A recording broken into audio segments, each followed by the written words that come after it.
খবরের শুরুতেই চোখ রাখবো আজকের সংবাদ শিরোনামে। কৃষ্ণনগরের সমবায় ব্যাংকে কোটি কোটি টাকা তারুচ্ছুপের অভিযোগ, গ্রেপ্তার তৃণমূলের নেতা শিবনাথ। এদিকে আটকে পড়া শ্রমিকদের খোঁজে অত্যাধুনিক প্রযুক্তি ব্যবহার, মিলল প্রাথমিক সাফল্য। আবাসনের চারতলা থেকে ঝাঁপ, কেন নিজেকে শেষ করে দিলেন বিদেশ মন্ত্রকের আমলা। ভুতুড়ে ভোটার খুঁজতে রাজ্য স্তরে কমিটির ওপরে বেশি ভরসা মমতার। আদিগঙ্গায় 2টি মোবাইল ফেলে দেন কালীঘাটের কাকু, চার্জশিটের দাবি সিবিআই এর। সানালপুরের সিলিকোসিসের 2 জনের মৃত্যু, স্টেট স্পন্সর্ড মার্ডারের অভিযোগ স্থায়ীদের।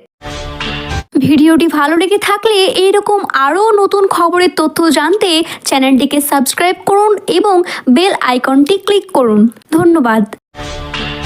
জানতে চোখ রাখবো আজকের প্রথম খবরের দিকে। কোটি কোটি টাকা তারুচ্ছুপের অভিযোগে গ্রেপ্তার এলাকার তৃণমূলের নেতা তথা সমবায় ব্যাংকের ডিরেক্টরের শিবনাথ চৌধুরী।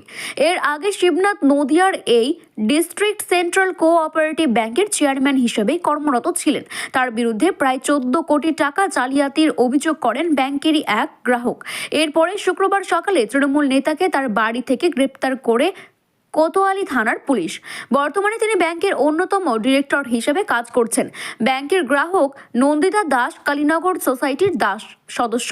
সেই সোসাইটির বিভিন্ন কাজকর্ম সমবায় ব্যাংকের মাধ্যমেই হতো। তার অভিযোগ ভিত্তিতে তৃণমূলের নেতাকে গ্রেপ্তার করা হয়েছে। 2014 থেকে 2020 সাল, দীর্ঘ 6 বছর ধরে কালীনগর সোসাইটির চেয়ারম্যান ছিলেন শিবনাথ চৌধুরী। সেই সময় তিনি 14 কোটি টাকার জালিয়াতি করেছেন বলেই নন্দিতার অভিযোগ। এই অভিযোগ তিনি কলকাতা হাইকোর্টে দ্বারস্থ করেন। পরে আদালতের নির্দেশে অভিযুক্ত শিবনাথ চৌধুরীকে গ্রেপ্তার করেন কৃষ্ণনগরের কোতোয়ালি থানার পুলিশ।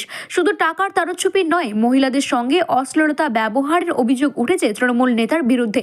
এই বিষয়ে কৃষ্ণনগর জেলা পুলিশের ডিএসপি শিল্পী পাল বলেন, সমবায় ব্যাংকের এক গ্রাহকের লিখিত অভিযোগের ভিত্তিতে অভিযুক্ত শিবনাথ চৌধুরীকে গ্রেপ্তার করা হয়েছে। তাকে গ্রেপ্তার করে আদালতে পেশ করা হয়। পরে আদালতেই অসুস্থ হয়ে পড়েন তিনি। এরপরে পুলিশ তাকে হাসপাতালে ভর্তি করে। পুলিশের তদন্ত প্রক্রিয়া চলছে, জানা যাবে পরবর্তী খবরে।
শ্রীশৈলম লেফট ব্যাংক ক্যানেল অর্থাৎ SLBC আটকে থাকা শ্রমিকদের খুঁজে বের করতে GPR এর সাহায্যে সংকেত পাঠানো হয়েছিল। এই সময় 8টি জায়গা থেকে শক্তিশালী সংকেত প্রতিফলিত হয়েছে বলে খবর। এই তথ্যকে সামনে রেখে উদ্ধার কাজে গতি আনতে চাইছে উদ্ধারকারীরা। ন্যাশনাল জিওফিজিক্যাল রিসার্চ ইনস্টিটিউটের প্রধান বিজ্ঞানী এম সত্যনারায়ণ জানান, স্থান চিহ্নিত করে 2টি স্থানে খনন করে যন্ত্রপাতি পাওয়া গিয়েছে। তার কথায়, আমরা পরামর্শ দিচ্ছি বাকি 6টি জায়গাতেও খনন করা হোক। আমরা আশাবাদী যে শীঘ্রই ইতিবাচক ফল আসবে। তিনি তার দলের সঙ্গে 1 সপ্তাহ উদ্ধার কাজে অংশ নিয়েছেন। সত্যনারায়ণ ব্যাখ্যা করে বলেন, সাধারণত আমরা গ্রাউন্ড পেনিট্রেটিং রাডার অর্থাৎ GPR মাধ্যমে ইলেকট্রোম্যাগনেটিক রশ্মি পাঠিয়ে বস্তুকে শনাক্ত করি। মহাকাশে এই রাডার শত্রু বিমান শনাক্তকরণ করতে ব্যবহার করা হয়। বলে দেয় যে আকাশে উড়োজাহাজের মতো একটি বস্তু রয়েছে, যে সংকেতগুলি ধাক্কা লেগে ফিরে আসে, তার ভিত্তিতে বস্তুটিকে সঠিকভাবে শনাক্ত করা সম্ভব হয়। এখানে আমরা এই সংকেতগুলি পাঠিয়ে যেখানে স্তরগুলিতে কি রয়েছে তা শনাক্ত করার চেষ্টা করছি। টানেলের শ্রমিকদের চিহ্নিতকরণ এবং শনাক্তকরণ করতে এটি আমাদের সাহায্য করছে। আমরা 200 MSZ সংকেত পাঠিয়েছিলাম, সেখানে দুয়ার থেকে সংকেত ফিরে এসেছে। তিনি আবারও বলেন, আমরা আগত রশ্মি সংঘর্ষের ওপর ভিত্তি করে লক্ষ্যবস্তু কোথায় অবস্থিত তা ম্যাপ করি। ট্যানেলের ধ্বংসাবশেষে ড্রিলিং মেশিনের যন্ত্রাংশ রয়েছে। প্রত্যাবর্ত সংকেত থেকে বোঝা যায় যেগুলি কোথায় আঘাত করেছে। আমরা 200 মিটার গভীরতা পর্যন্ত দেখতে সক্ষম হয়েছি। সরকার যদি আরও অধ্যয়নের জন্য বলে, আমরা তা করতেও প্রস্তুত রয়েছি। চরম পদক্ষেপ নিলেন ইন্ডিয়ার এক ফরেন সার্ভিসের আধিকারিক। শুক্রবার সকালে দিল্লির চাণক্যপুরের একটি 4তলা আবাস থেকে ঝাঁপ দেন তিনি। সংবাদপত্র পিটিআই জানিয়েছে, 42 বছর বয়সী ওই আধিকারিকের নাম জিতেন্দ্র রাওয়াত। মায়ের সঙ্গে বিদেশ মন্ত্রকের ওই আবাসে তিনি 1 তলায় ফ্ল্যাটে থাকতেন। সেখান থেকে 4 তলায় গিয়ে ঝাঁপ দেন ওই আধিকারিক। তার স্ত্রী এবং 2 সন্তান দেরাদুনে থাকতেন বলে পরিবার সূত্রে জানা গিয়েছে। বিদেশ মন্ত্রকের তরফে আধিকারিককে মৃত্যুর বিষয়টি নিশ্চিত করা হয়েছে। পাশাপাশি এই কঠিন সময়ে পরিবারের পাশে থাকায় বার্তাও দিয়েছেন মন্ত্রক। অফিসারের মৃত্যুতে শোক প্রকাশ করেছে এক্স হ্যান্ডেলে বিবৃতি জারি করেছেন বিদেশ মন্ত্রক। তিনি বিবৃতিতে বলেছেন, এই শোক ও কঠিন সময়ে মন্ত্রক পরিবারের পাশে রয়েছি আমি। এই শোকের সময় পরিবারের গোপনীয়তার সম্মান রক্ষার্থে বিস্তারিত তথ্য প্রকাশ করা যাচ্ছে না। সেই সূত্র মন্ত্রকের তরফে আনুষ্ঠানিকভাবে প্রয়াত আধিকারিকের নাম এবং তিনি কোন পদে কর্মরত ছিলেন তা জানা হয়নি। তবে পিটিআই এর দেওয়া তথ্য বলেছেন, ওই আধিকারিক এখনও মন্ত্রকের কর্মী বা অভিবাসন সম্পর্কিত একটি বিভাগের অধিকর্তা পদে কাজ করতেন। বিদেশ মন্ত্রক এই আধিকারিক গত কয়েকদিন ধরে হতাশাগ্রস্ত ছিলেন বলে জানাতে পেরেছেন দিল্লি পুলিশের তদন্তকারী আধিকারিকরা। সেই কারণেই তিনি এই ঘটনা ঘটিয়েছেন কিনা তাও খতিয়ে দেখছেন পুলিশ। ঘটনার নেপথ্যে অন্য কোনো কারণ থাকতে পারে কিনা সেটাও জানানোর চেষ্টা করা হচ্ছে। প্রয়াত আধিকারিক পরিবারের সদস্য থেকে সূত্র জানা গিয়েছে, পরিচিতদের সঙ্গে যোগাযোগের চেষ্টা করা হয়েছে তদন্তকারী। ভুতুড়ে ভোটার খোঁজার অভিযানে রাজ্য স্তরে গঠিত 36 জনের কমিটির ওপরে বাড়তি ভরসা রাখলেন তৃণমূল সুপ্রিমো মমতা বন্দ্যোপাধ্যায়। আপাতত প্রতিটি জেলায় তৈরি হওয়া কমিটির ওপরে বিষয়টি ছড়াতেই চাইছেন না তিনি। এই কারণেই কোর কমিটির বৈঠক থেকে সিদ্ধান্ত নেওয়ার পরেও রাতের দিকে তা বাতিল করে দেন মমতা।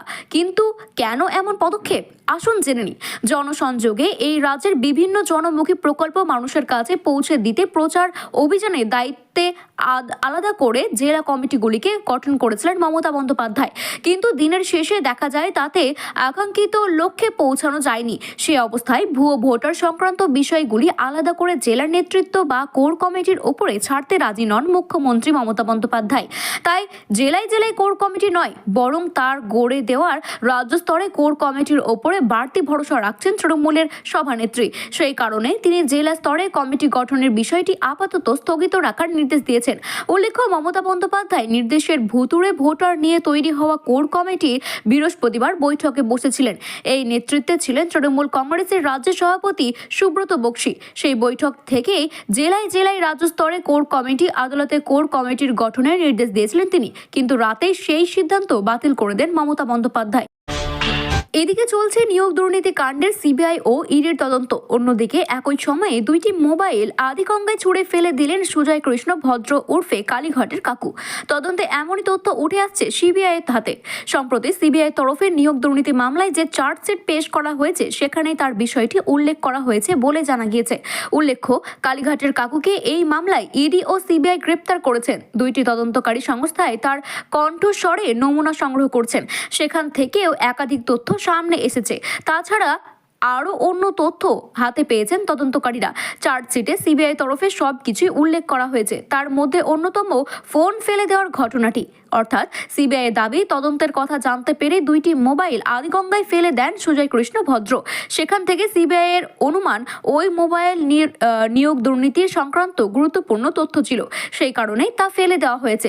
এছাড়াও এই নিয়োগ দুর্নীতির সঙ্গে জড়িত থাকা 4 জন এজেন্ট শেখ আব্দুল সালাম, বকুল বিশ্বাস, রৌশন আলম ওরফে মিলন এবং মান্নানকেও জিজ্ঞাসাবাদ করেছেন পুলিশ। সেখান থেকেও একাধিক তথ্য তদন্তকারীদের হাতে এসেছে। তদন্তকারীরা জানতে পেরেছে ওই এজেন্টের সঙ্গে নিয়মিত যোগাযোগ ছিল অরুণ কুমার হাজরা ওরফে চিনু হাজরার। তাছাড়া সিবিআই সূত্রে খবর, এই 4 জনের থেকে 10টি ডায়েরি উদ্ধার করা হয়েছে। ওই ডায়েরিগুলিতে নিয়োগ দুর্নীতি সংক্রান্ত তথ্য রয়েছে। সেই ডায়েরিগুলি একটি টাকারও হিসাব ছিল। এই টাকার হিসাবগুলির মধ্যে অনেক ধরনের কালছবি লুকিয়ে আছে বলে তদন্তকারীদের আভাস। আসানসোলের বারাবণী বিধানসভার অন্তর্গত সালানপুর ব্লকে ভয়াবহভাবে ছড়াচ্ছে সিলিকোসিস রোগ। ইতিমধ্যেই নাকি রোগে 2 জন এখন পর্যন্ত মৃত্যু হয়েছে বলেই দাবি গ্রামবাসীদের।